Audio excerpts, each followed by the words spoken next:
Ils sont élégants, performants et premium. Aujourd'hui, je compare l'iPhone 11 Pro, le 11 Pro Max et l'iPhone 12 Pro Max. Salut à tous, c'est Nicolas et aujourd'hui on va voir les points communs et les différences qu'ont ces trois iPhones et s'il est judicieux de changer. Attention, il faut savoir qu'il existe beaucoup de différences entre le 12 Pro et le 12 Pro Max. En revanche, la gamme des 11 Pro est identique, sauf pour la taille et la batterie évidemment. Tout ce que je dis pour l'iPhone 11 Pro est donc aussi valable pour l'iPhone 11 Pro Max. Vous l'aurez remarqué, ces smartphones sont très soignés avec un dos et une face en verre et des bords en acier inoxydable. D'ailleurs, ceux de l'iPhone 12 sont maintenant carrés. De nouvelles teintes existent sur la gamme des iPhone 12 Pro, dont le bleu qui pour ma part est très réussi. Sur ces smartphones, la prise en main est bonne mais différente. Pour ma part, le format rectangle et plus industriel me convient plutôt bien, et surtout au niveau de la prise en main. Il possède un logo centré et une encoche de taille identique. On attend encore et toujours la réduction. Au niveau de la face avant, les trois écrans OLED sont excellents. On a une très bonne calibration et des couleurs très bien retranscrites, et c'est toujours un plaisir de regarder des vidéos dessus.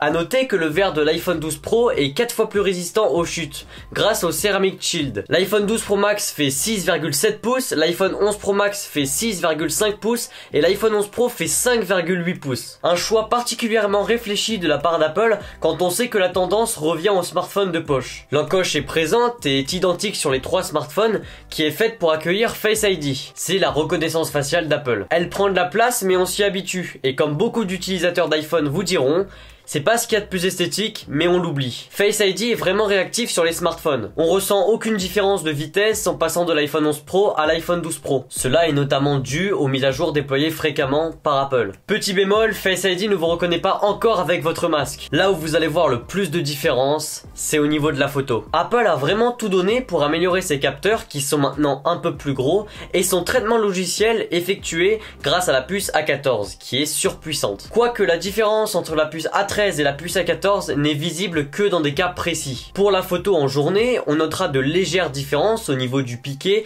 et au niveau de la retranscription des couleurs. Mais de nuit, la différence est bien plus flagrante. Les temps d'exposition sont moins longs, les clichés et les vidéos ont bien moins de grains, ce qui est vraiment appréciable pour filmer de nuit. La luminosité est vraiment bonne et le mode nuit est disponible sur tous les capteurs.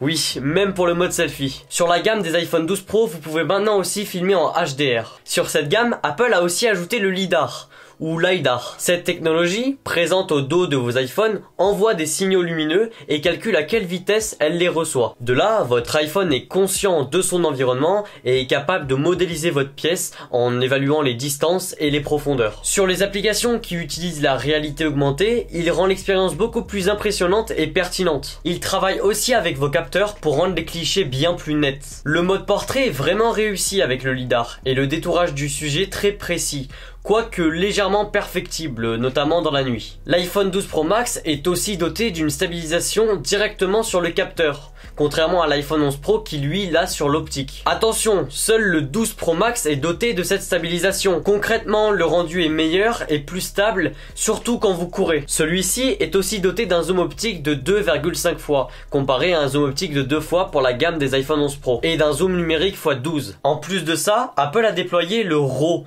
disponible uniquement sur la gamme Pro des iPhone 12. Il permet entre autres d'avoir une plus grande souplesse lorsque vous retouchez vos photos. À tout cela, vous ajoutez la puissance de la puce A14 et vous avez là un outil qui dépasse de loin les attentes qu'on a d'un smartphone. Au niveau de la batterie, on trouve pas mal de différences. L'iPhone 12 Pro Max, qui est plus grand, a une batterie de 3687 mAh contre 3190 pour le 11 Pro. En clair, vous tiendrez facilement une journée en utilisation normale sur les deux. En revanche, l'iPhone 11 Pro Max est bien meilleur, avec une batterie de 3969 mAh. Ce qui change radicalement, c'est MagSafe. Grâce aux aimants présents dans votre iPhone 12 et ceux présents dans le chargeur à induction, celui-ci s'aligne parfaitement sur son support de charge, et donc vous n'avez pas peur de mal le positionner pour le charger en induction. Comme le système de charge de l'Apple Watch en fait. Une multitude d'objets compatibles MagSafe vont faire leur apparition. Des batteries externes aimantées sont déjà sur le marché par exemple. Je vous présenterai d'ailleurs cette nouvelle batterie dans une très prochaine vidéo. Vous le savez certainement tous les iPhone 12 sont compatibles avec la 5G,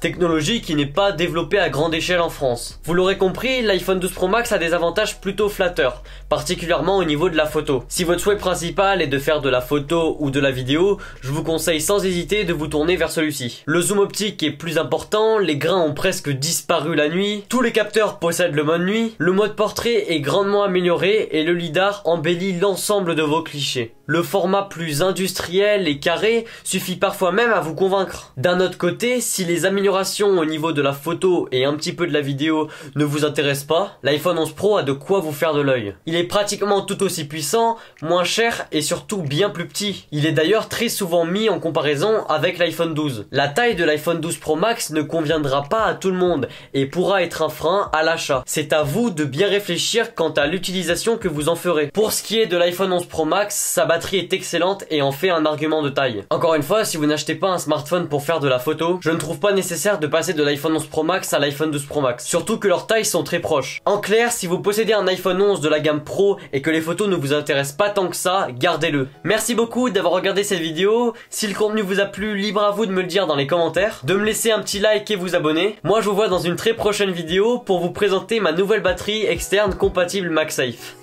Allez, salut!